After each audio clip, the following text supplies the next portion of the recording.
Welcome to the first session of the BBEST-Biofuture Joint Conference. Over the course of this 3-day conference, you will have access to 5 webinars, 4 roundtables, and 25 sessions where 195 speakers will describe their latest results and discuss science, innovation, governance, investments, financing, emerging markets, policy making in the context of bioenergy, bioproducts, and the bioeconomy. To start, we'll introduce you to this very special panel of keynote speakers. We asked these great thinkers of energy matters to speak about the place of a low-carbon economy in the new dynamics of global energy. Bioenergy is being seen as an essential player for climate mitigation efforts and sustainable development. I give now the floor to my colleague, co-chairs Renato Godinho and A.Horta Nogueira to start the introductions. I'm pleased to introduce our next keynote speaker for the day, and this one is also a heavyweight. I welcome the head of Renewable Energy of the International Energy Agency, Paulo Frankl, who also acts as the Biofuture Platform's facilitator. Dr. Frankl is a leading figure in the global energy transition arena and is here today to present to us the findings of the recently launched World's Roadmap to Net Zero by 2050, launched by the IEA. This is being portrayed as the world's first comprehensive roadmap for the energy sector to reach net zero emissions by 2050. Paolo, who during his long and successful career was also an expert modeler, is perhaps one of the best suited persons in the whole world to tell us what to expect from bioenergy in this roadmap. What is bioenergy's required role from those projections? How can it help the world achieve net zero by 2050? And how can the world, in turn, put bioenergy on track to do it? Paulo Frankl, you have our full attention. Ladies and gentlemen, good afternoon. I'm honored to share the perspectives of the International Energy Agency on the role of bioenergy in long-term scenarios, in particular in the global net zero scenario that the IEA just published recently. In the next slide, we truly live in unprecedented times.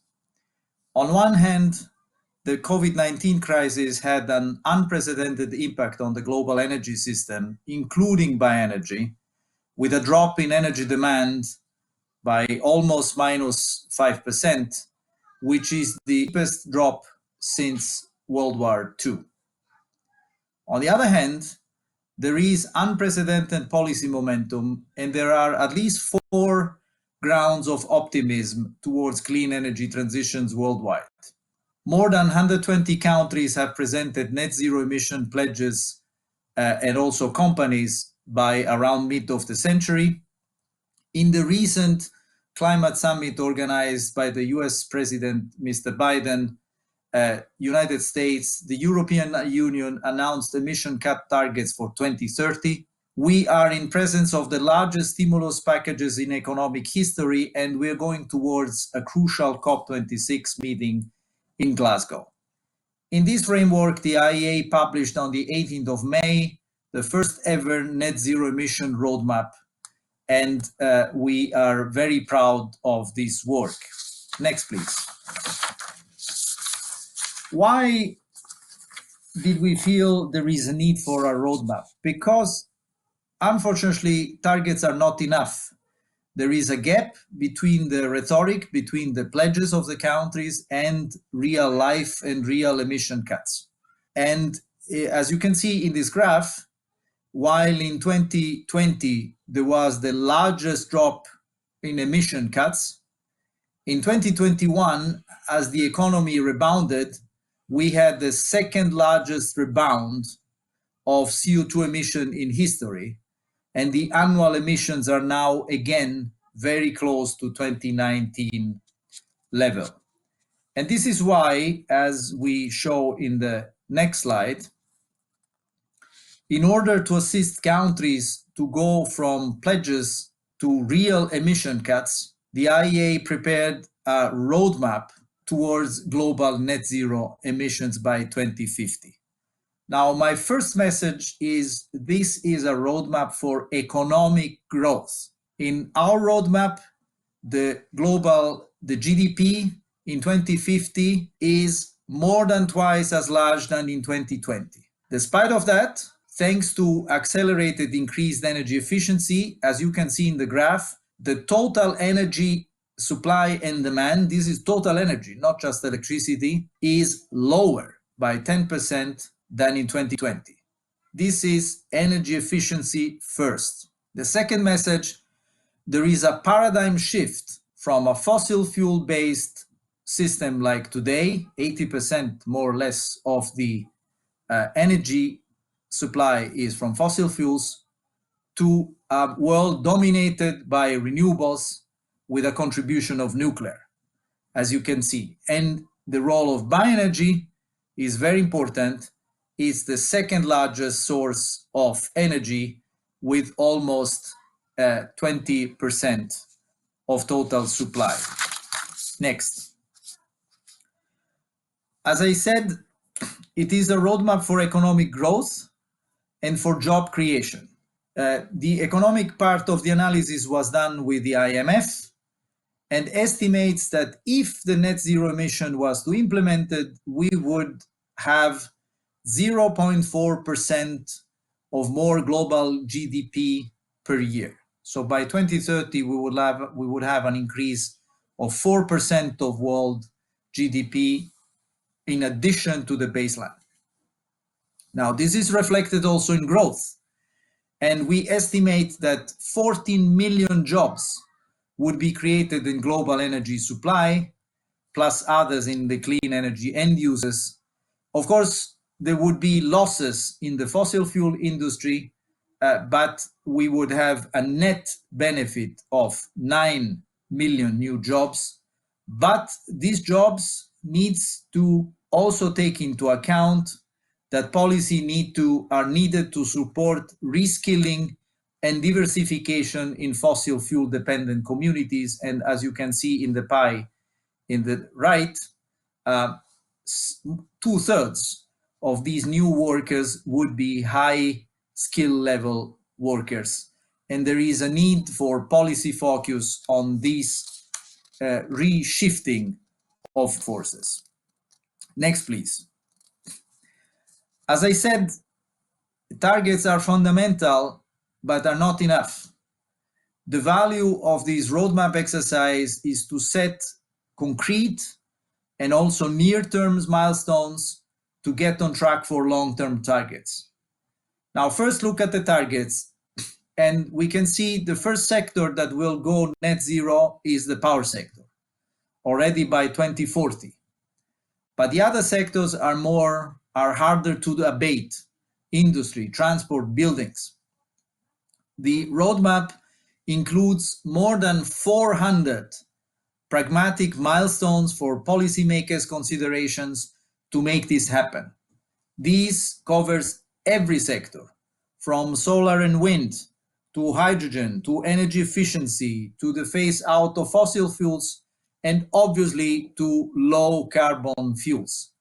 And in this respect, one example in this red circle, very important for bioenergy, by 2040, 50% of the fuels used in aviation should be sustainable, mostly from bioenergy and to some extent from hydrogen sources. Next, please. Now, the roadmap has basically two main pillars. By 2030, the world needs to have a massive, immediate deployment of all the efficient and clean energy technologies that we know today. This is the main job in this decade. But this needs to be accompanied by boosting innovation and the long-term emission reduction. And as you can see in the graph below, in 2050, for having CO2 emissions in 2050, they come from technologies, 50% of which today are yet under development and are not available yet fully in the market. So unlocking this next generation of low carbon technologies requires, as you can imagine, much stronger effort in R&D and D, with 90 billion of US dollars in demonstration by 2030. And the other important pillar is international cooperation, without which global CO2 will not fall to net zero by 2050, but much later eventually.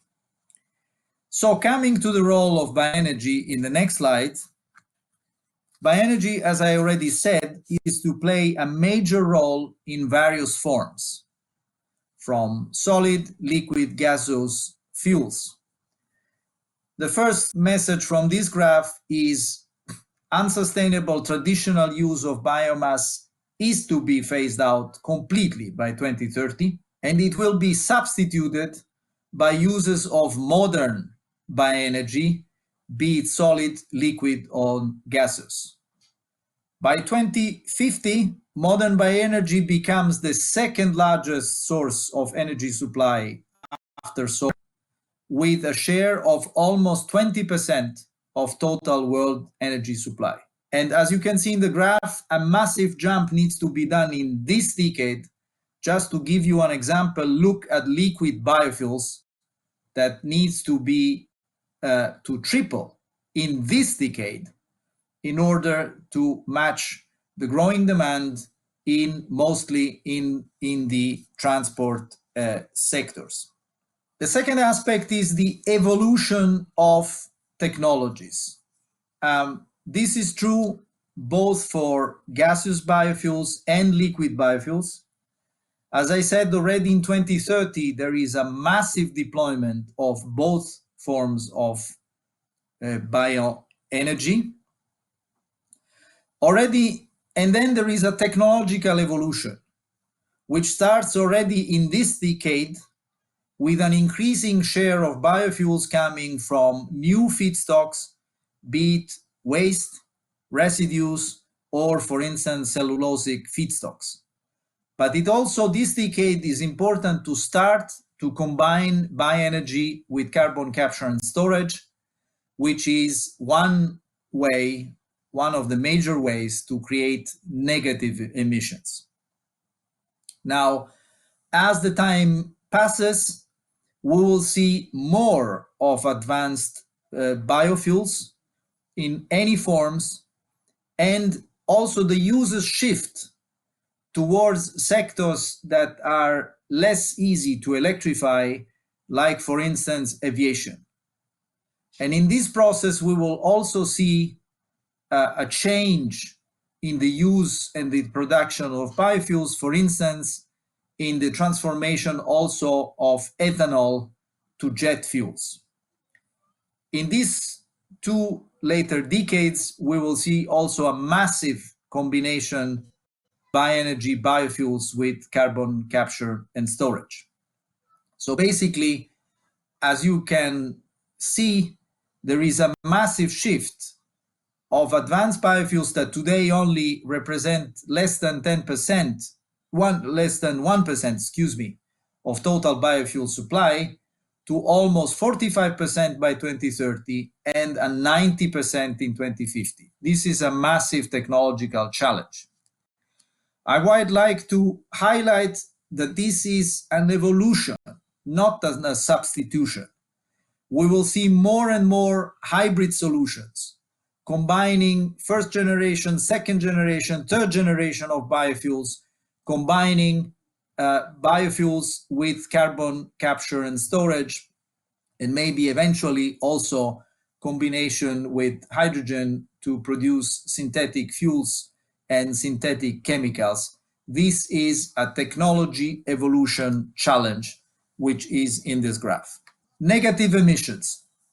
By 2050, almost 8 gigatons of CO2 should be captured per year from a diverse range of sources.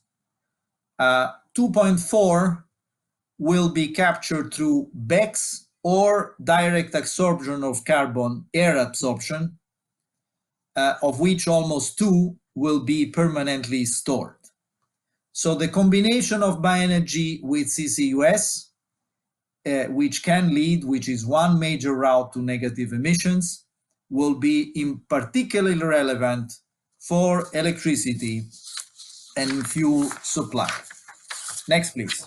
All what I said so far, I hope explains that there is a huge opportunity for the bioenergy sector in the innovation and in various forms of technologies which bioenergy can offer. However, we have to be clear that bioenergy and sustainability remains highly controversial. As you can see on the right, I just picked up a few examples of scientific articles or newspaper articles that were recently published. There is a need for an increased consensus on sustainability, on the availability of sustainable feedstocks, and it is crucially important for this to have stronger international collaboration by all actors and networks. This will be fundamental to increase the investor confidence and to ultimately attract investment and foster deployment.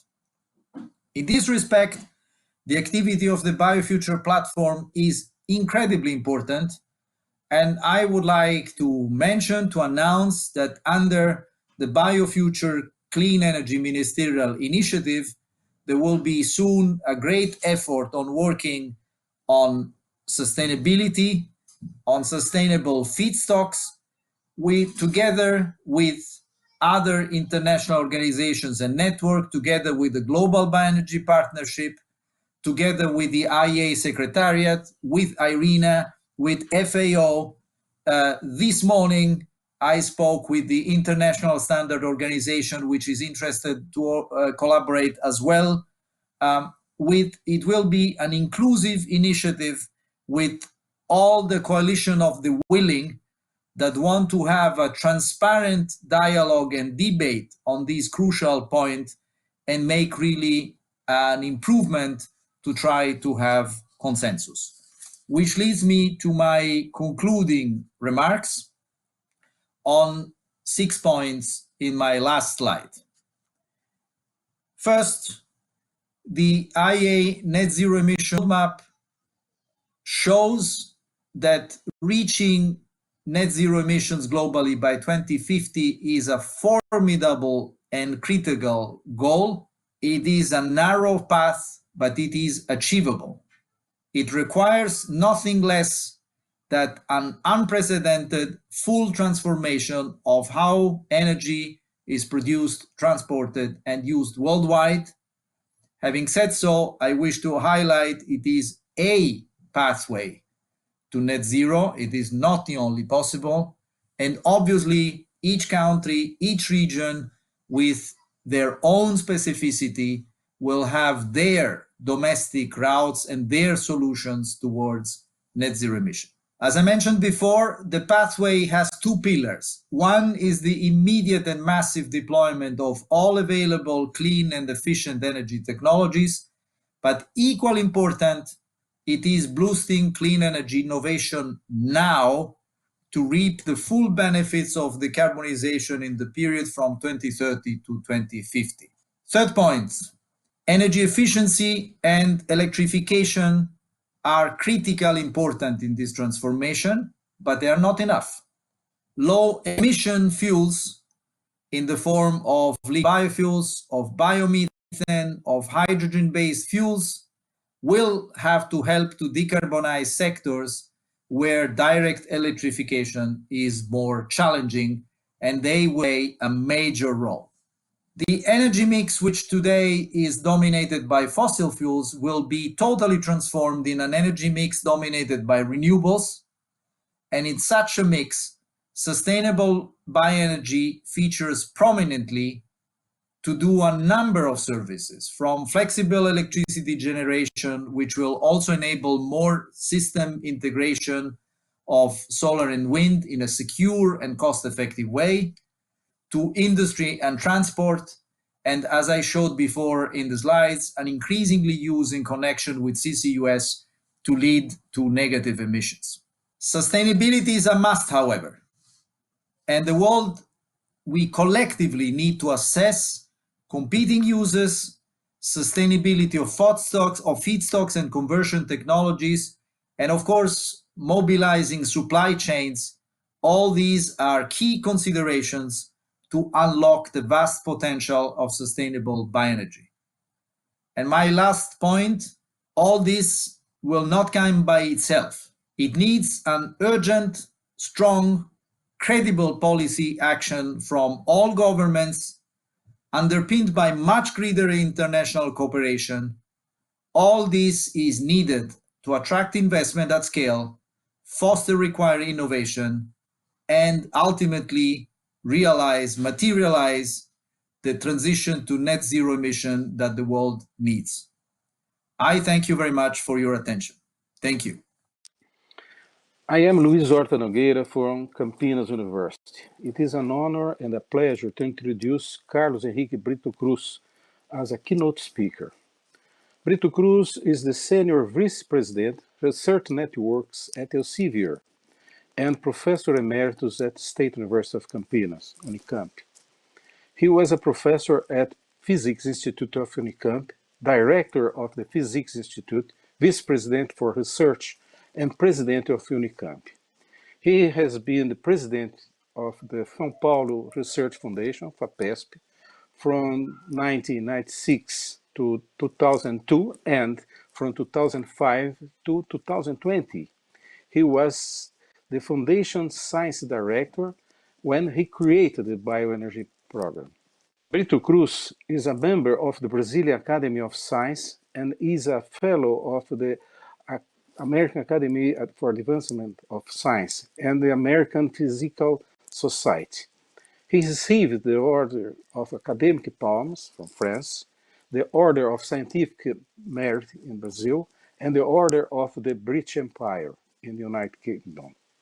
Much more than this, Brito Cruz is a nice person, active and visionary promoter of science as the foundation of an effective and sustainable development, and within this perspective, fostered bioenergy studies and projects.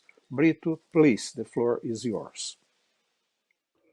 Hello, it's a pleasure to be here at the Brazilian Bioenergy Science and Technology Conference, participating in the session on the place of the low-carbon bioeconomy in the new dynamics of global energy. I'm going to be talking about bioenergy in Brazil, and to do that, I will start by sharing my screen. The title of my presentation is Bioenergy in Brazil: Energy self-sufficiency, reduction of emissions, and sustainability, which are three important components of Brazil's strategy, which started back in the 70s of last century, 1974, 1975, when the country engaged in an adventurous path to use bioenergy to move automobiles in a countrywide scale, in an experiment that so far no other country in the world has been able to do. In the process of doing that, Brazil was able to attain energy self-sufficiency, was able to attain a substantial reduction of emissions of carbon, and by the day is increasing the sustainability of its bioenergy business. So my presentation is organized starting with a discussion about the relevance of bioenergy in the energy usage in Brazil. And then to do that, I will discuss a little bit about the alcohol program, and I will show to you that in 2018, 40% of the primary energy supply in Brazil came from renewable sources. In the state of São Paulo, which has 40 million people and responds for about 1/3 of Brazil's GDP, so it's a state which is more or less the size of Argentina or Spain, 60% of all energy used comes from renewable sources. That's data from 2018. Then I'm going to talk about governmental policies and research which have done which have brought Brazil to essentially an important success in using bioenergy, and then the role of research in this. And I will finish with a comment about how bioenergy is necessary for the world to reduce emissions, together with other renewables, not in competition with other renewables, using the idea of progressive and summit wedges to reduce carbon emissions according to the type of application. So to start, I want to mention to you that in 2019, 16% of the primary energy supply in Brazil came from sugarcane. You will see in the figure on the right that it is very relevant for Brazil, the energy that comes from sugarcane, in order to add to the total of 40.9% of all energy used in the country coming from renewable sources. This percentage is something that, for us in Brazil, it looks like normal stuff, something easy to achieve because we are so used to it. It has been higher than that. A few years ago, it reached 47%, almost half of the country's energy. For several reasons, it receded to this value of 41%. Sugarcane, as I said, is a very important part of that, and it's the largest, sugarcane contributes the larger chunk of renewable energy to Brazil, 16.2%.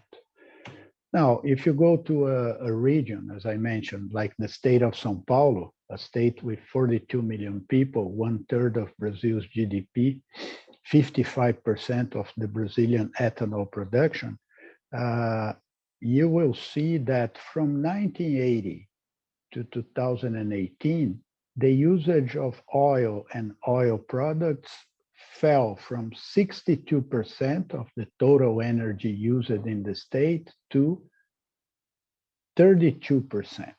So the reduction in the usage of oil and other oil products was by about 50% of the amount.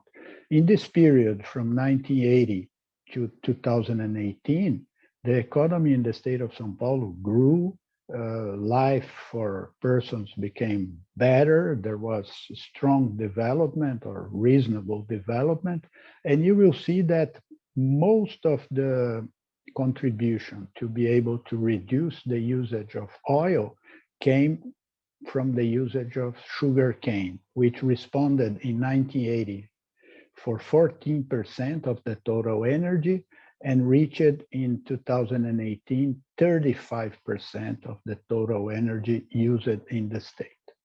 So this is an example of how you can use bioenergy to substitute for oil to a large scale, in a national scale, in a region where you have industry, you have many cars, you have development happening.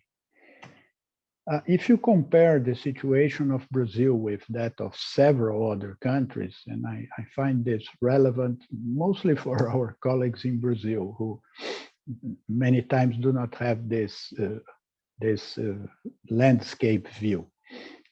You will see that very few countries use more than 40% of their energy coming from renewable sources. Here in this figure, you will see New Zealand, Sweden, Norway, and Iceland. And then you will see here in the bottom, Brazil at about 40%, 41%, as I have shown 2 slides ago. So this is to remark that it's not easy in the world of today to have a large part of the energy, of the primary energy supply, total primary energy supply, coming from renewable energy. And of course, biofuels, which is the green portion of this figure, is a very relevant part for the contribution of renewables in Brazil. So research and policy have been together in those 50 years since the 70s to allow Brazil to achieve the results that were achieved in bioenergy. This figure shows that, for example, the number of scientific articles published on topics related to sugarcane research is higher in Brazil and in the state of São Paulo in Brazil as compared to any other region in the world, like the United States, India, Australia, China, Cuba, which are the main regions where sugarcane is studied. This publication, Pro Alcohol 40 Years, which was organized by Professor Luiz Augusto Barbosa Cortes of the University of Campinas, tells in detail this story of research and how universities, industry, and research institutes using or benefiting from wise governmental policies, most of the time wise. I have to say that sometimes the policies were not as wise as one would want them to be, but most of the time they were wise policies, allowed Brazil to obtain substantial results in this field. Research contributed, for example, for us to understand the reduction of emissions of greenhouse gases. Professor José Goldenberg from the University of São Paulo started studying this back in 1978. That's a seminal paper in the journal Science, in which he studied the energy balance for ethyl alcohol production from crops. And it continues to be studied. Professor Isaías Macedo, Professor Joaquim Seabra, Professor João Silva, all at the University of Campinas and at the Center for Sugarcane Research, have detailed and advanced those studies, which keep being more precise and more detailed every year. Researchers in the state of São Paulo working in learning how to obtain higher productivity from sugarcane. Today, the productivity in Brazil, in the state of São Paulo, is around 84 tons per hectare. There are some cases in which farms can obtain 148 tons per hectare, but we would be much happier if we could achieve 380 tons per hectare, which is what one would expect from the theoretical best from sugarcane. You can imagine how much land would be saved by bringing the productivity from 150 to 380. You would use less than half of the land to produce the same amount of bioethanol. Researchers in the state of São Paulo and colleagues around the world have been studying to learn about the genomics of sugarcane and have been studying how to create a future for bioenergy using what is called the energy cane. Professor Glaucia Mendes Souza and Professor Marianne Van Luiz worked with a team of several researchers from Brazil and from other countries to do the best study on assembling the genome of sugarcane, which is a complex plant because it's a polyploid plant with several genomes that need to be paired and compared in order to obtain a meaningful assembly. And in this other publication, I show a comment by Professor Gonçalo Pereira from the University of Campinas in which he relates the idea of energy cane to Brazilian program Renewable, which was launched a few years ago. And energy cane and Renewable have been drivers. Now that's where we talk about wise policies, have been and are being drivers for example, cellulosic ethanol. 2 large plants of cellulosic ethanol are operational in Brazil, one in the state of São Paulo and one in the northeast region of Brazil, producing commercially from cellulosic sugar, the cellulose part of sugarcane producing ethanol.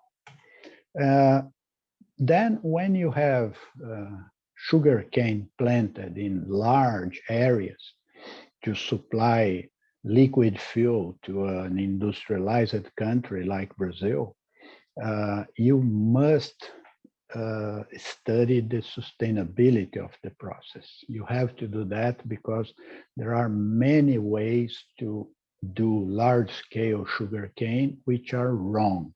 And there are fewer, as usually happens, ways to do sugarcane which are right, which are virtuous in the sense that they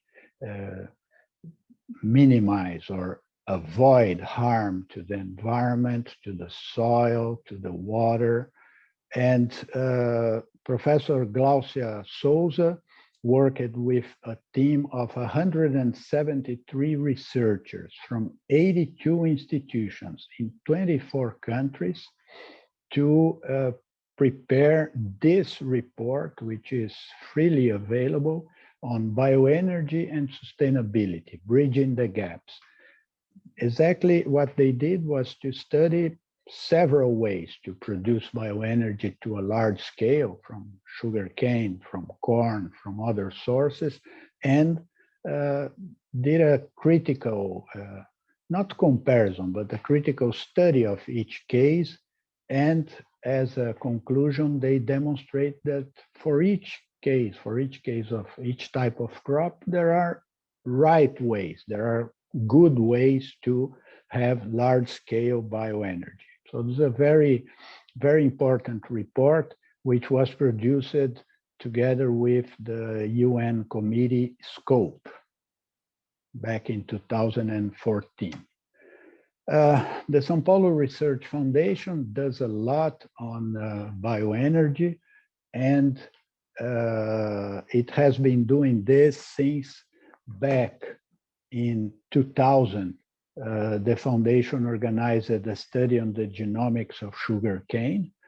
Then the foundation organized a scientific and technology roadmap for bioenergy in Brazil. That was back in 2005, 2006. And in 2009 came with the bioenergy research program, which has a strong basic research core and which connects to applications through partnerships with companies like, for example, Peugeot Citroën, Usina São Martinho, Boeing, Microsoft, Braskem, ETH, Mahle, Oxiteno, and worked in this sustainability report, the one that I have just described before. The researchers involved in this BioN program also organized the Bioenergy State Research Center, which has hubs in the 3 state universities, University of São Paulo, University of Campinas, University of the State of São Paulo, receives funding from the state government, from the São Paulo Research Foundation, and from the universities, having, for example, a graduate course on bioenergy, which happens together, offered by the 3 universities. BioN has a sizable part which goes through international collaborations. They participate in the Global Sustainable Bioenergy Alliance. Latin America, Caribbean, and Africa Bioenergy was a study led by Professor Luiz Cortes.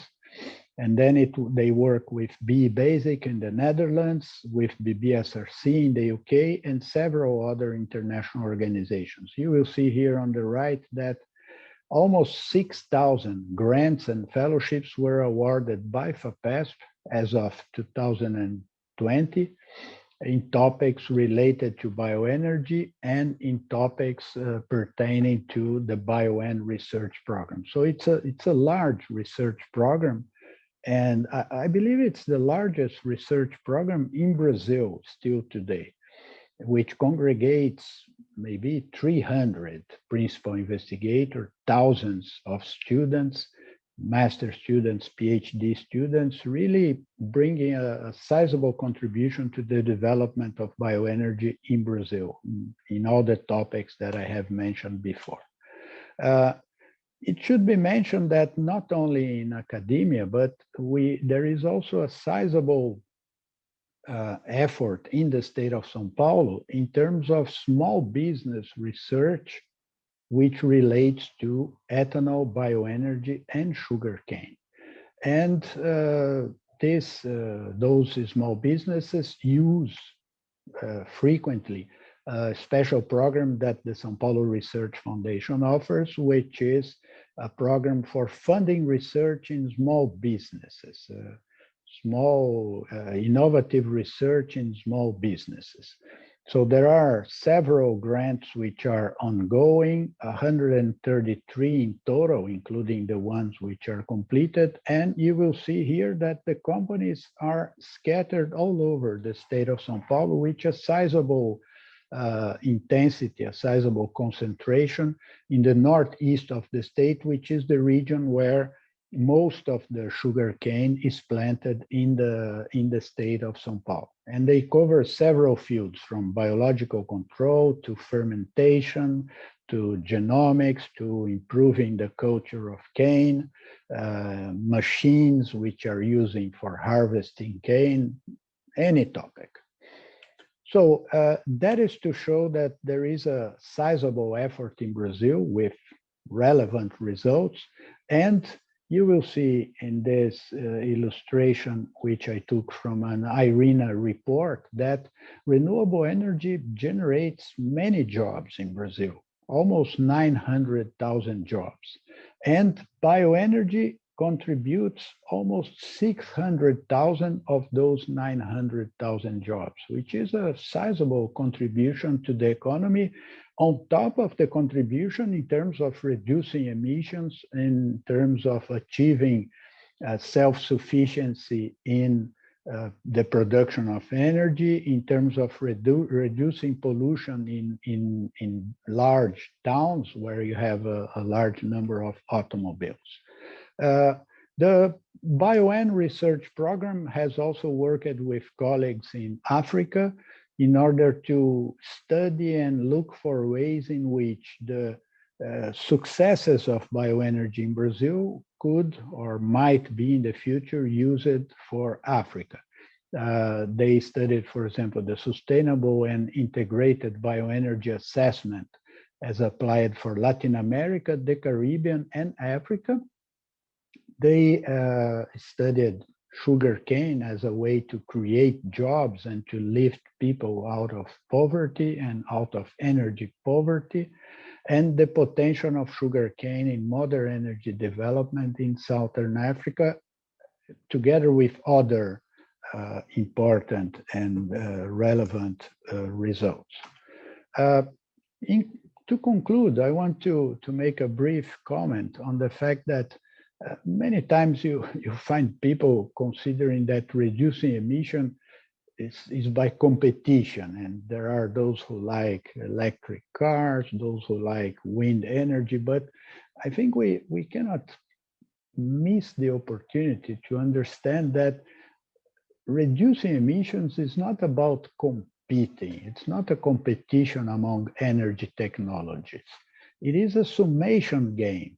Some regions of the world will have special facilities or special aptitude to work with solar energy. Others will work with wind energy. Others might find it easier to work with bioenergy. And some regions might work with 2 or 3 or 4, and someone might find out a way to make nuclear fusion to work well in the future. So reducing emissions and protecting the future of the planet relates to collaboration, not to competing energy forms or energy or ways of producing energy. But so bioenergy is part of the solution. It's part of the solution. It's not the full solution. And whatever solution humankind will find, it will be a solution composed of the usage of bioenergy, solar energy, wind energy, and several other forms of producing energy or storing energy, like, for example, batteries, hydrogen, and so on, that will be added to produce reductions, summing, cumulative summation of reduction of emissions. The International Energy Agency, in their 2-degree scenario, shows to us that whatever scenario you choose, you will need to have bioenergy together with electricity, together with hydrogen, together with other sources of energy in order to keep the world running with low emissions by 2075.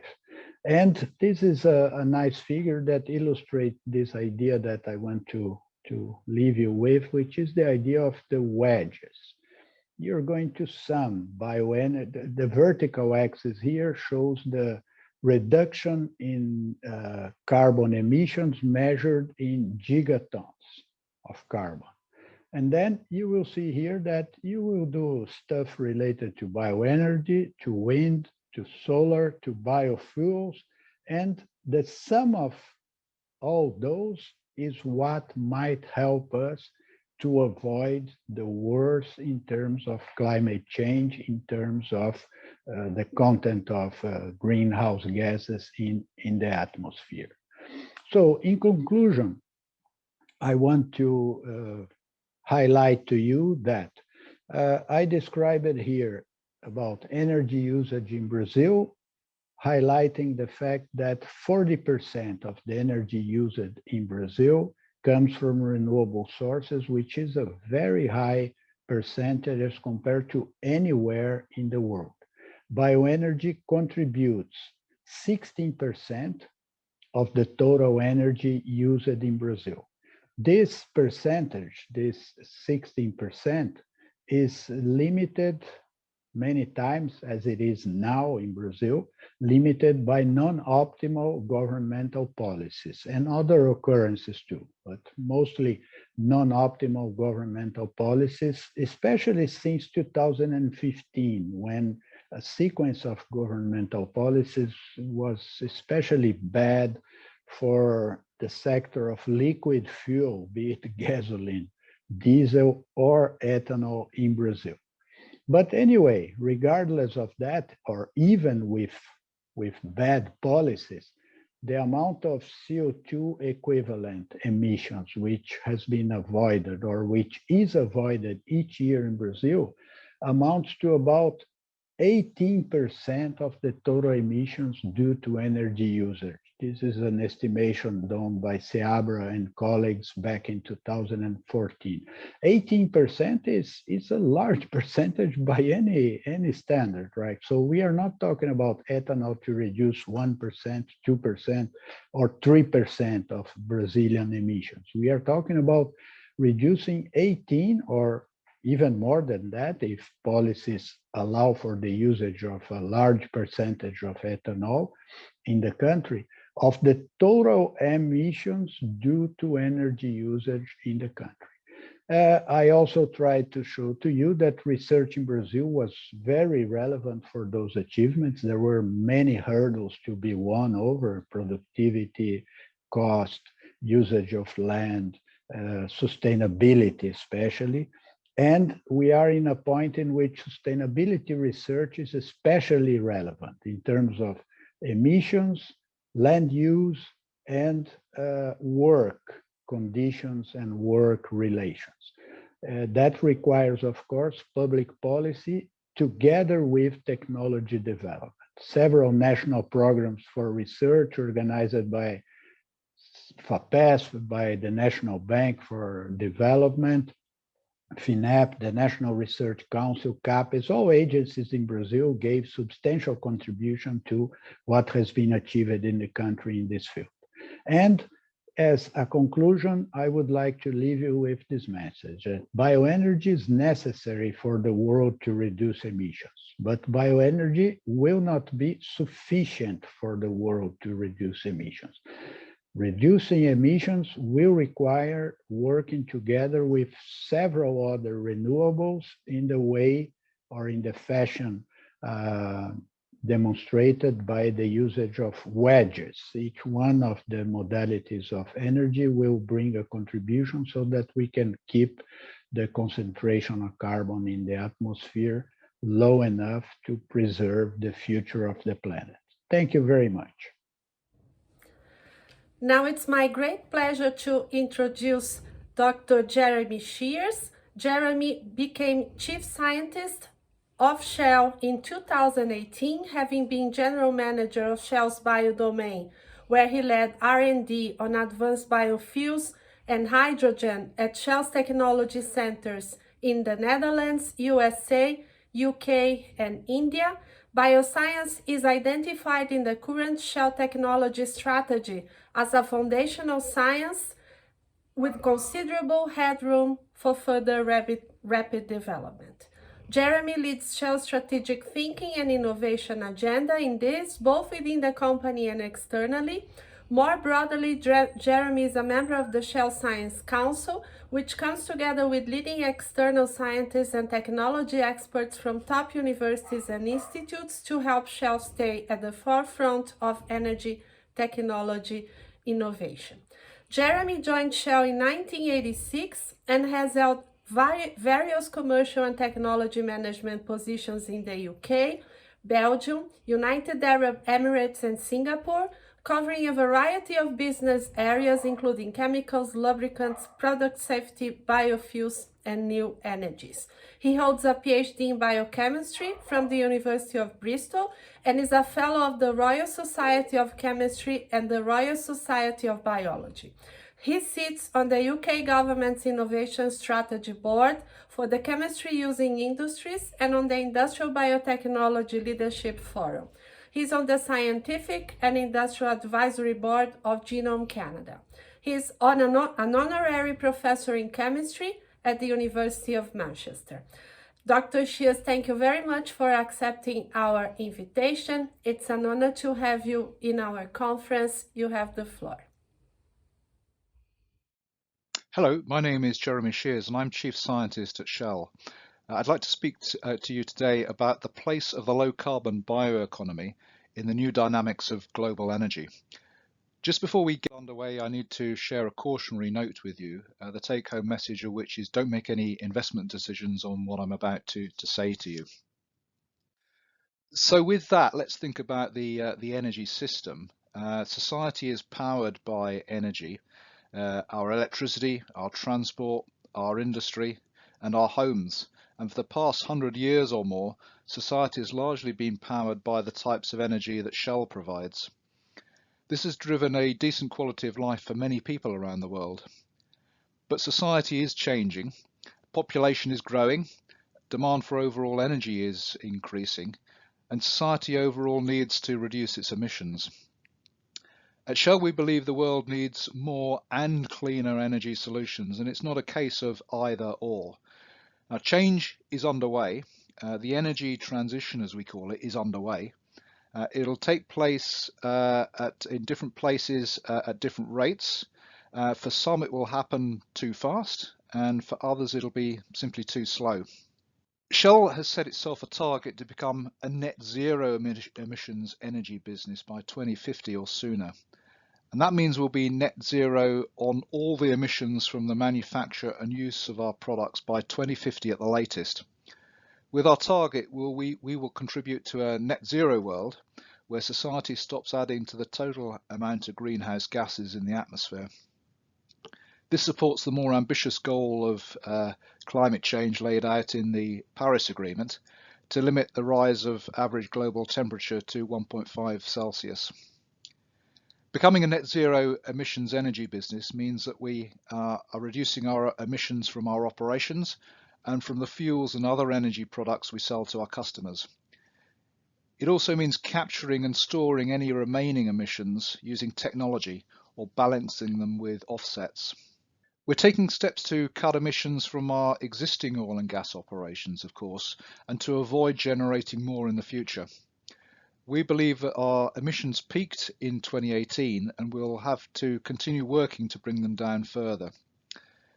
We will reduce emissions from our own operations, including the production of oil and gas, by increasing energy efficiency and capturing or offsetting any remaining emissions. Now, emissions from our own operations make up less than 10% of our total emissions. Now, most of our emissions come from the use of the energy that we sell, so we must also help our customers to cut their emissions when they use that energy. Importantly, our target includes emissions not only from the energy products, the energy we produce and process ourselves, but also from all the energy products that others produce and we sell to our customers. Getting the energy system on a path to net zero will require a coordinated action between energy providers, energy users and governments working together over the next decades to define rapid but realistic decarbonisation pathways sector by sector. Becoming a net zero emissions business means offering our customers more low carbon products, from renewable electricity to charging for electric vehicles and also to hydrogen. Working with our customers, we help them to address the greenhouse gas emissions they produce when they use our products bought from us. We're also helping our customers to find ways to reduce their overall carbon footprints. Partnering with others includes supporting government policies to reduce carbon emissions sector by sector. While each industry will need its own solutions, there are some common steps to reducing emissions. Firstly, being more efficient to avoid generating those emissions in the first place.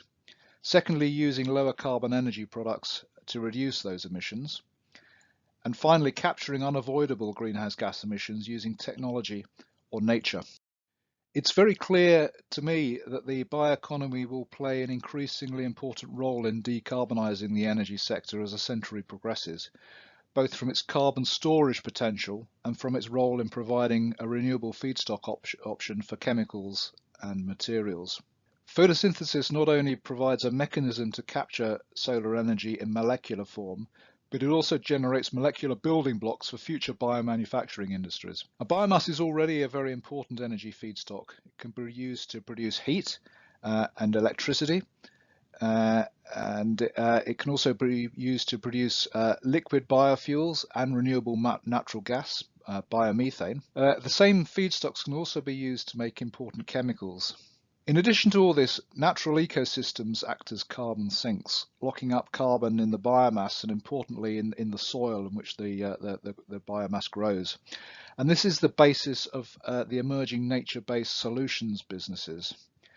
And I'm going to provide some examples of how Shell is working with the bioeconomy to progress its net zero goals. Let's start with biofuels. Well, we expect biofuels demand will increase from around 2.6 million barrels a day in 2020 to somewhere around 5.7 million barrels a day by 2040.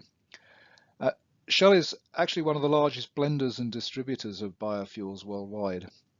In 2019, we used around 9.5 billion litres of biofuels in the petrol and diesel we sold worldwide. In many countries, fuel retailers are required to blend a certain percentage of biofuels in their petrol or diesel. Shell produces one of the lowest CO2 biofuels available today through our Raízen joint venture in Brazil, which produces sugarcane ethanol by fermentation, a well-established, centuries-old bioprocess. Now, if Raízen were a country, it would be the 5th largest ethanol producer. Not only does it have 26 mills which produce sugarcane ethanol, but it also has a commercial cellulosic ethanol plant, as well as renewable natural gas. The biofuel can reduce CO2 emissions by 70% compared with petrol when produced in Brazil. We continue to invest in other technologies, of course, to produce biofuels from alternative feedstocks such as wastes. We've recently completed the construction of a demonstration plant in Bangalore, India, and this plant uses a technology called IH² that turns waste into fuel. In addition, we look for opportunities to invest in third-party technologies and to collaborate in scaling these up for commercialization. Shell recognises the direct and indirect sustainability challenges associated with the production of biofuels. Biofuels as a sustainable source of energy are only sustainable if the entire product chain is sustainable, all the way from the foodstock to processing and to end use. Looking a little bit further into the future, synthetic biology, or sometimes called engineering biology, offers great potential in tackling the energy challenge. It offers us a way of making the molecules we need from sustainable feedstocks by design.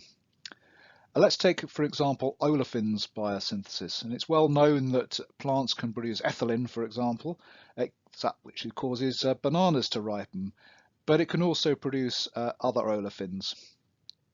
Research we conducted with the University of Manchester's Institute of Biotechnology led to a new type of biological catalyst being discovered, which uses a cycloaddition mechanism to interconvert alkenes with the corresponding alpha-beta unsaturated carboxylic acids, all this at ambient conditions. Though the yields are low and there's some way to go before this research is ready for industrial production, it provides an important proof of principle that industrially relevant molecules can be produced using biocatalysts. Challenges ahead include how to scale up the process and which production organism host to use. Looking even further ahead as the energy transition evolves, the new energy future will increasingly rely on solar energy as a primary energy source. And in fact, the sun delivers in 1 hour the same amount of energy that we currently use in a whole year. Yet sunlight is a dilute source of energy. It needs to be converted into other forms of energy to be useful. And of course, biology does this via photosynthesis, which is, as we know, how crude oil was produced in the first place. However, the downside is that photosynthesis is rather inefficient in its use of photons. On the other hand, there have also at the same time been great strides in the development of photovoltaics, and electricity generation by PVs is rapidly coming down in price. But there are challenges relating to solar energy. Obviously, the sunlight is not constant. It varies diurnally and varies seasonally. And moreover, there are some regions of the world with high levels of insolation, and those are often remote from the areas of the population where the energy is required. So storing and transporting the electricity over long distances isn't easy. So we believe there'll be a need to produce dense molecular energy carriers to facilitate the transfer of energy from these areas where the energy and the sunlight is available to where the energy needs to be used. And it's with this energy future in mind that Shell has initiated a long-range research program, as we call it. And one aspect is to address this need to convert photons to dense energy carriers. And it's about developing new business models for supplying energy, but it's also about harnessing rapid developments in foundational sciences, such as electrochemistry and material science, and of course the biosciences, to bring about new processes. This diagram shows some conceptual bioprocesses, biopathways to dense energy carriers. And our pathway A at the bottom there is a current biofuels industry. So terrestrial plants fix CO2 via photosynthesis. They produce biomass, and that's converted into ethanol, which is a dense energy carrier. And synthetic biology is already making this a more efficient process. Pathway B is rather similar, except it's using algae to capture the sunlight. However, as I noted just now, photosynthesis is inherently inefficient in its use of photons. whereas solid state systems like PVs are much more efficient. But photosynthesis does have a real advantage, and that's its ability to both fix the CO2 and to make molecules. We can therefore ask the question whether it's possible to combine the advantages of the solid state systems to gather the photons with biology's CO2 fixation and molecular production capacity. Now, we're going to need significant breakthroughs in science, but conceptually the elements are already there. For example, PVs or photoelectrochemical cells can produce hydrogen, which can be turned by organisms into energy. Other forms of energy, they can capture the CO2 and they can make molecules. Or even better, we can use electrons directly to drive CO2 fixation and molecule synthesis as shown in pathway D. Such bioelectrochemical systems, as they're known, is already a fruitful area of research. And then, of course, there's the artificial leaf. At this point, the challenge is as much engineering as biological.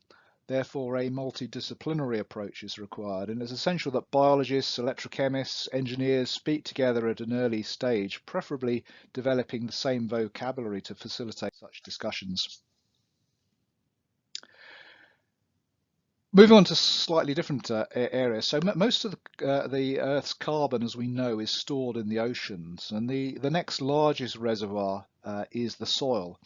And this diagram shows that there is actually more carbon in plants in the top 1 meter of soil than in the whole of the atmosphere. The problem, as we know, is that human activity is depleting these stocks while increasing atmospheric carbon dioxide. Nature-based solutions, or NBS as I shall refer to them, aim to reverse this process by working with ecosystems to take up more carbon. NBS covers conservation, restoration and improved land management actions that increase carbon storage or avoid greenhouse gas emissions in landscapes and wetlands across the globe. And even the most conservative estimates indicate that NBS could provide up to 7.4 gigatons of CO2 per year abatement potential in the 2030 timeframe. And there are 4 categories of ecosystems where NBS can play a role. And Shell is investing in many of these as a major investor in Nature for the Environment. We offer our customers the opportunity to drive carbon neutral when they tank on gasoline and diesel in several countries around the world. And this offers customers who might not have access to electric vehicles or hydrogen vehicles the ability to offset their carbon emissions today. Shell works with numerous carefully selected nature-based solutions projects around the world in locations such as Peru and Indonesia, Kenya and the United Kingdom.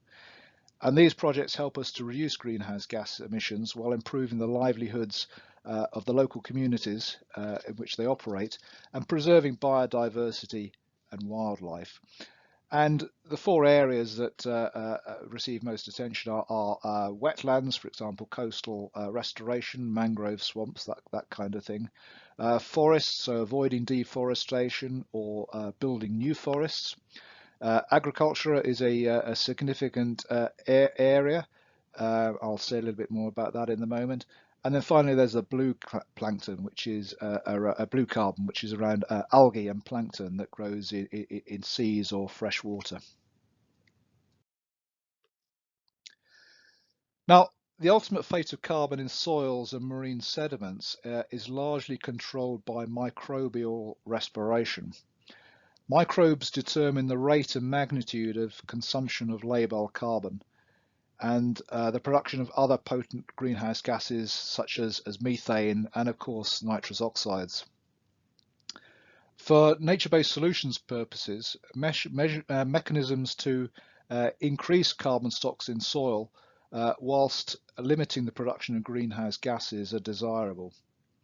Now, food production or agriculture is responsible for about 1/4 of the global greenhouse gas emissions. And agricultural practices must evolve to be less carbon intensive while producing as much or more food per unit area. And one approach is to improve soil nutrient dynamics, particularly associated with the linked carbon and nitrogen cycles in soil through plant improvements and through soil amendments or additives. The Nature-Based Solutions research program at Shell aims to identify, characterize and quantify opportunities for natural carbon sequestration in a variety of ecosystem types. The program seeks to refine the understanding of the emerging ecosystem services types in order to facilitate the development of low-cost and effective NBS projects.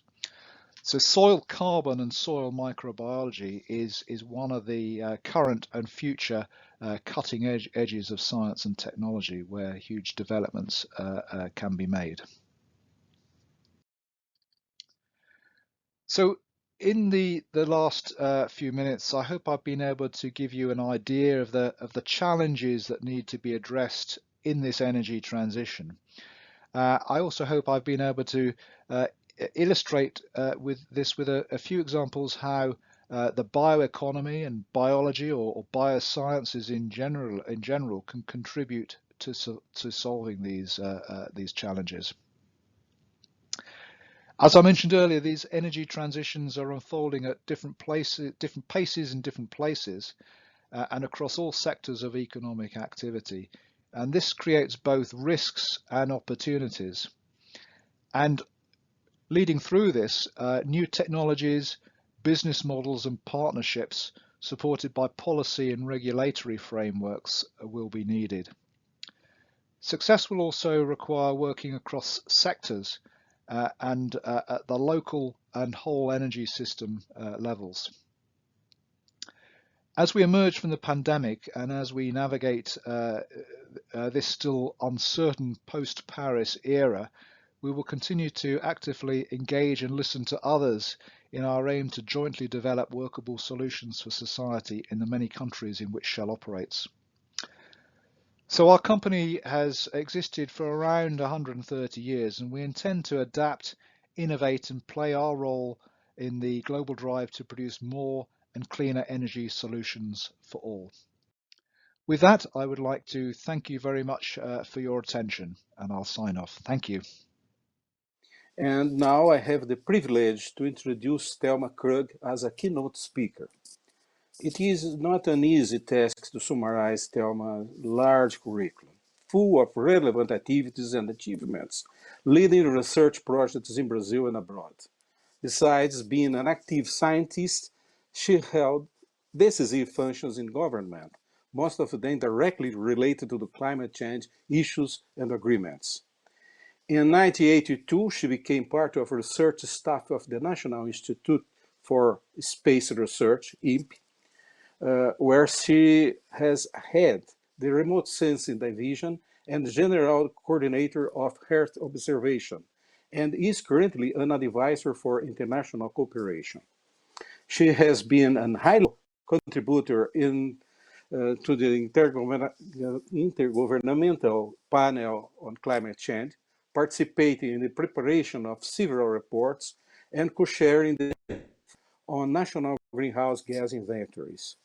She is also coordinator of the task force and member of the scientific committee of the Brazilian Panel on Climate Change, member of the board of trustees of the Center of International Forest Research, and accredited specialist of the United Framework Convention on Climate Change.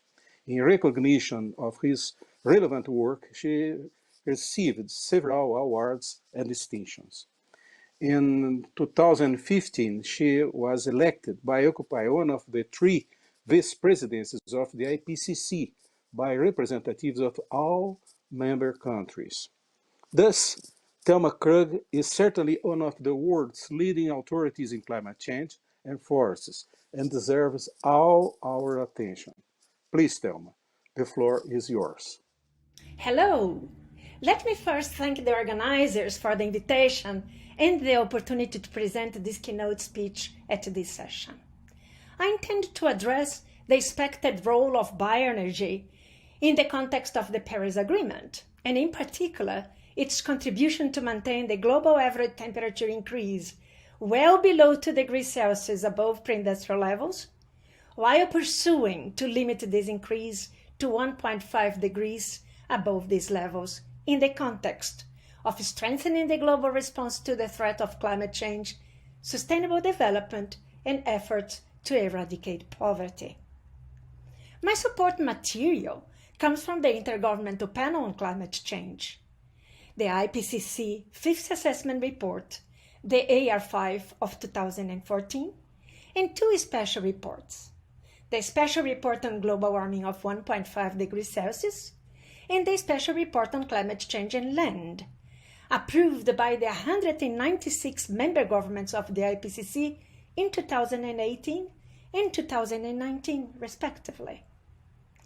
Already this year, in July, the first contribution to the IPCC's Sixth Assessment Report from Working Group 1, which focuses on the physical basis of climate change, will be considered by the panel for approval, whereas contributions from Working Groups 2 and 3, which deal with impacts, adaptation, and vulnerability, and mitigation of climate change, respectively, will be considered for approval next year. All these reports result from the assessment of thousands of scientific, technological, and socio-economic literature available worldwide that will provide, among others, the most updated information on all aspects related to climate change, including the role of bioenergy to help achieve the goals of the Paris Agreement. The Special Report on Global Warming of 1.5 was produced by the IPCC in response to an invitation by the Climate Change Convention in 2015 to assess the impacts of global warming of 1.5 above pre-industrial levels and related global greenhouse gas emission pathways. The IPCC report used two broad categories of 1.5 emission pathways to characterize mitigation options and impacts. One, in which warming remains below 1.5 degrees Celsius throughout the 21st century, and another in which warming temporarily exceeds or overshoots 1.5 degrees and returns to this level of temperature either before or soon after 2100. Both emission pathways focus on the time scale up to 2100. Net CO2 emissions in pathways are the result of a combination of various anthropogenic contributions.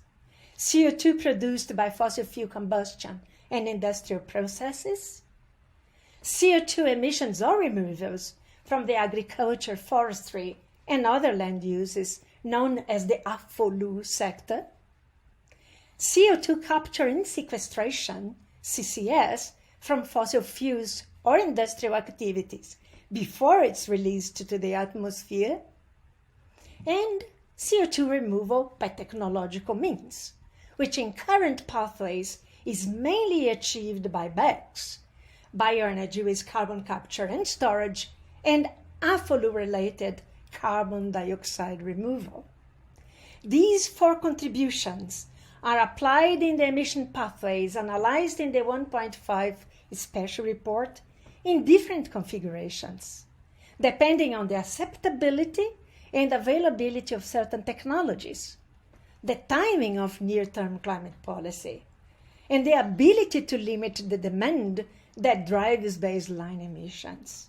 And all of them have very different implications for sustainable development.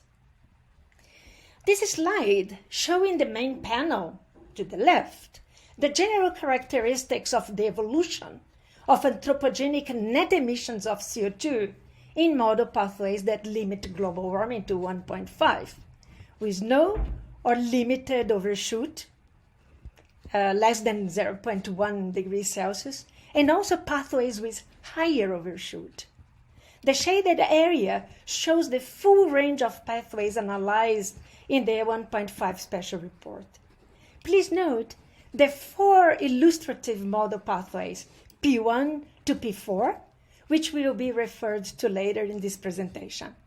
The panels on the right show non-CO2 emission ranges for 3 compounds with large historical forcing and a substantial portion of emissions coming from sources distinct from those central to CO2 mitigation. In pathways limiting global warming to 1.5, with or without overshoot, CO2 emissions are reduced to net zero globally around 2050, and with concurrent deep emissions of non-CO2 forces, particularly methane, but they do not reach net zero globally. Such mitigation pathways are characterized by energy demand reductions, decarbonization of electricity and other fuels, electrification of energy end use, deep reductions in agriculture emissions, and the use of some form of carbon dioxide removal with carbon storage on land or sequestration in geological reservoirs. The transformations required to limit warming to 1.5 are qualitatively similar to those required to achieve a 2 degrees Celsius limit, but are more pronounced and rapid over the next decades, implying very ambitious, internationally cooperative policy environments that transform both supply and demand. All pathways limiting warming to 1.5 with no or limited overshoot use carbon dioxide removal, CDR, to some extent, either to neutralize emissions from sources for which no mitigation measures have been identified or are expensive to avoid, and in most cases also to achieve net negative emissions to return global warming to 1.5 following a peak. The longer the delay in reducing CO2 emissions towards zero, the larger the likelihood of exceeding 1.5 and the heavier the implied reliance on net negative emissions after mid-century to return warming to 1.5. Delayed action will result in a decreased potential for land-based response options due to climate change and other pressures, as climate alters the sink capacity for soil and vegetation carbon removal. The faster reduction of net CO2 emissions in 1.5 compared to 2 degrees pathways is mostly achieved by measures that result in less CO2 being produced and emitted, and only to a smaller degree through additional CDR. This next slide shows the characteristics of the 4 illustrative model pathways referred to previously, P1 to P4, that indicate that different mitigation strategies can achieve the net emission reductions that would be required to follow a pathway that limits global warming to 1.5 with no or limited overshoot, as illustrated in P1 to P3, or higher overshoot, as is the case with P4. All pathways use CDR, but the amount varies across pathways, as do the relative contributions of BECCS and removals from AFOLU. Pathway P1 characterizes a scenario in which social, business, and technological innovations result in lower energy demand up to 2050, while living standards rise, especially in the global south. A downsized energy system enables rapid decarbonization of energy supply. Afforestation is the only CDR option considered. Neither fossil fuels with CCS nor BECCS are used. On the other hand, or on the other extreme, P4 is a characteristic of a resource and energy-intensive scenario in which economic growth and globalization lead to the widespread adoption of greenhouse gas-intensive lifestyles, including high demand for transportation fuels and livestock products. Emission reductions are mainly achieved through technological means, making strong use of CDR through the deployment of BECCS, as you see. In gray, gigatons of CO2 emissions per year, or billion tons of CO2 per year from fossil fuel and industry. In light brown, these gigatons of CO2 removals per year from AFOLU. And in yellow, the contributions from BECCS, which is intensified in higher overshoot pathways. Most CDR options face multiple feasibility constraints that differ between options, limiting the potential for any single option to sustainably achieve the large-scale deployment required in 1.5 consistent pathways. In the pathways assessed in the 1.5 special report, CDR typically relied on BECCS and afforestation and reforestation, or both, to neutralize the residual CO2 emissions or to draw down these emissions in excess of the carbon budget. So what does this mean? The carbon budget is one approach that relates cumulative CO2 emissions to global mean temperature increase. These cumulative emissions are kept within a carbon budget by reducing global annual CO2 emissions to net zero.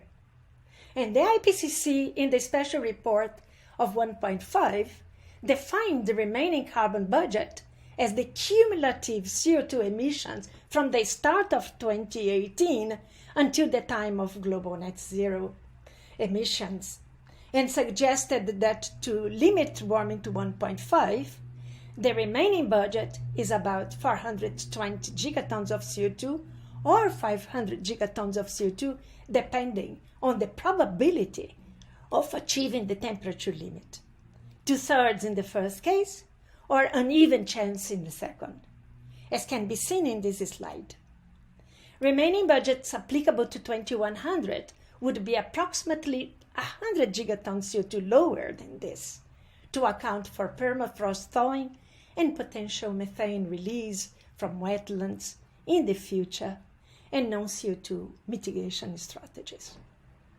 Large-scale implementation of mitigation response options that limit warming to 1.5 or 2 degrees Celsius would require conversion of large areas of land for afforestation and reforestation and bioenergy crops, which could lead to short-term carbon losses.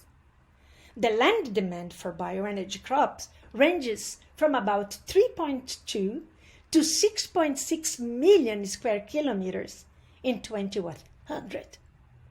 Large-scale land-based CDR is associated with multiple feasibility and sustainability constraints. In high-carbon lands such as forests and peatlands, the carbon benefits of land protection are greater in the short term than converting land to bioenergy crops for BECCS. Although BECCS and afforestation, reforestation are carbon dioxide removal options, although they may be technically and geophysically feasible, they face partially overlapping, but with different constraints related to land use. The land footprint per ton of CO2 removed is higher for afforestation, reforestation than for BECCS. But given the low levels of current deployment, the speed and scales required for limiting warming to 1.5 pose a considerable implementation challenge, even if the issues of public acceptance and absence of economic incentives were to be resolved.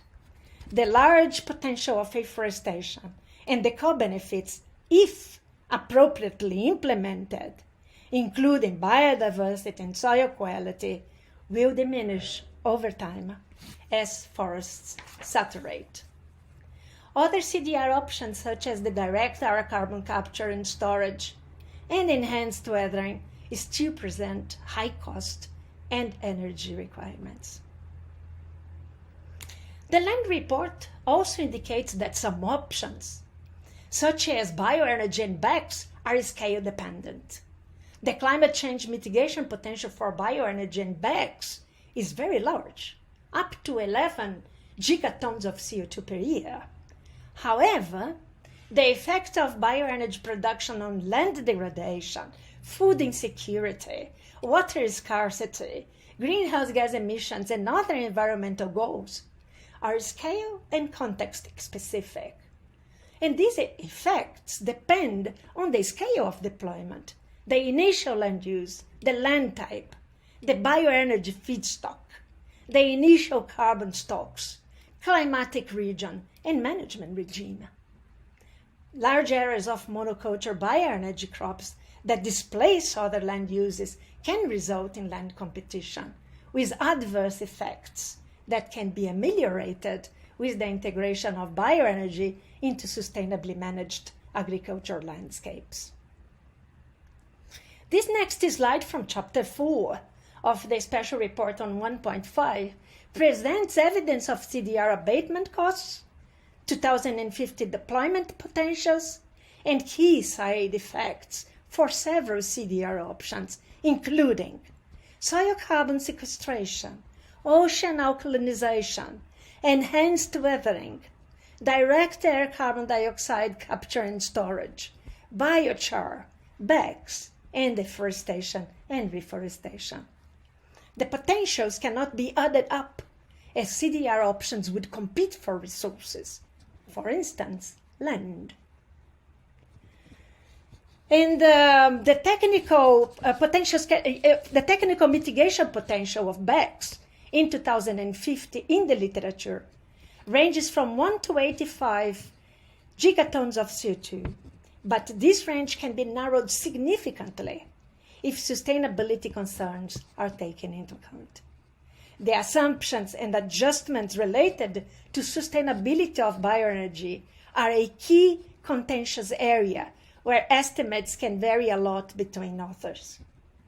The role of BECCS as a CDR measure in deep mitigation pathways has been reduced since the previous IPCC assessment report, the AR5, largely due to revised underlying assumptions about socioeconomic and associated energy and food demand, the incorporation of large portfolio of mitigation and CDR options, including the availability of bioenergy without CCS and afforestation.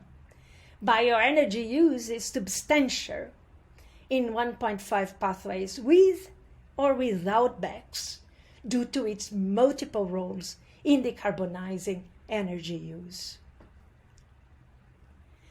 The majority of the mitigation pathways in the special report of 1.5 were developed using integrated assessment models covering all sectors and regions over the 21st century, and that describe an internally consistent and calibrated way to get from current developments to meeting long-term climate targets like the 1.5.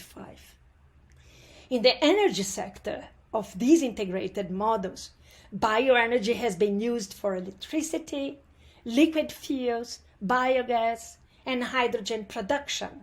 And this flexibility is what makes bioenergy and bioenergy technologies valuable for the decarbonization of energy use. Most bioenergy technologies in the integrated models are also available in combination with BECCS, but the assumed capture rates depend on the technologies. For example, about 90% for electricity and hydrogen production, and about 40 to 50% for liquid fuel production. Decisions about bioenergy deployment in the integrated models are based on economic considerations to stay within a carbon budget that's consistent with a long-term climate goal. Integrated assessment models consider both the value of bioenergy in the energy system and the value of BECCS in removing CO2 from the atmosphere. Typically, if bioenergy is strongly limited, BECCS technologies with high capture rates are favored. If bioenergy is plentiful, the integrated models tend to choose biofuel technologies with lower capture rates with high value for replacing fossil fuels in transport. Most bioenergy use in these models is combined with CCS if available. And if not available, bioenergy use remains largely unchanged or even increases due to the high value of bioenergy for the energy transformation. As land impacts are tied to bioenergy use, the exclusion of BECCS from the mitigation portfolio will not automatically remove the trade-offs with food, water, and other sustainability objectives due to the continued and potentially increased use of bioenergy. Sustainable development at the levels envisioned by the 1.5 consistent pathways may put significant pressure on available land, food production and prices, preservation of ecosystems and biodiversity, and potential water and nutrient constraints. But there is still low agreement on these interactions. In some regions of the world, for instance, the case of the Brazilian ethanol, where land may be less of a constraint, the use of bioenergy is mature and the industry is well developed. Then, land transitions could be balanced with food production and biodiversity to enable a global impact on CO2 emissions. There is uncertainty about the feasibility of timely upscaling CCS in largely absent from the nationally determined contributions and lowly ranked in investment priorities. Although there are dozens of small-scale BECCS demonstrations and a full-scale project capturing 1 million tons of CO2 exists, this is well below the numbers associated with 1.5 or 2 degrees Celsius compatible pathways. Although the majority of BECCS cost estimates are below $200 per ton of CO2, estimates vary widely. Economic incentives for ramping up large CCS or BECCS infrastructure are weak. The 2050 average investment costs for such BECCS infrastructure for bioelectricity and biofuels are estimated at $138 and $123 billion per year, respectively. So, as indicated, there is an important role for bioenergy with or without CCS to help meet the temperature targets of the Paris Agreement. This speech focuses on limiting global warming to 1.5 degrees Celsius, although the Paris Agreement indicates also maintaining the global average temperature well below 2 degrees Celsius. The climate models project robust differences in regional climate characteristics between 1.5 and 2 degrees Celsius, including increases in mean temperature in most land and ocean regions, hot streams in most inhabited regions, heavy precipitation in several regions, and the probability of drought and precipitation deficits in some regions. Global mean sea level rise is projected to be around 0.1 meters lower with global warming of 1.5 compared to 2 degrees Celsius. And impacts on biodiversity and ecosystems, including species loss and extinction, are projected to be lower at 1.5 compared to 2 degrees Celsius. So limiting global warming to 1.5 is projected to reduce risks to marine biodiversity, fisheries, and ecosystems, and their function services to humans. In addition, risks to health, livelihoods, food security, water supply, human security, and economic growth are projected to increase with global warming of 1.5 degrees Celsius relative to today, and increase further with 2 degrees Celsius. Hence, there are enough reasons for humanity to pursue the lowest possible warming, and bioenergy has a lot to do with this. So thank you very much for your attention. This concludes our keynote session. I wish to thank all the impressive speakers, each major world-class players in their fields, for providing us with an overview of the different reasons why bioenergy and the low-carbon bioeconomy are crucial for all times and needed to build the future the world requires. With these keynotes as scene setters, you are welcome to delve into the many different aspects involved in how can we bring the bioeconomy sector up to speed. The Biofuture Summit 2 and BBEST Conference in Hoover is packed full of those sessions, including our major plenary sessions on transport policies, technology push policies, financing the bioeconomy, biofuels for aviation, the bio-based future on biorefining, and much more. Pick the ones you are interested in your own time, but also make sure you do not miss our fully live online plenary sessions on some of the most important topics for the bioeconomy today: sustainability governance, emerging markets, the Biofuture Policy Blueprint, and our final wrap-up session of the Biofuture Summit. Those live panels are highlighted clearly in the Hoover conference calendar. Thank you again for your presence. Stay safe and have a good day.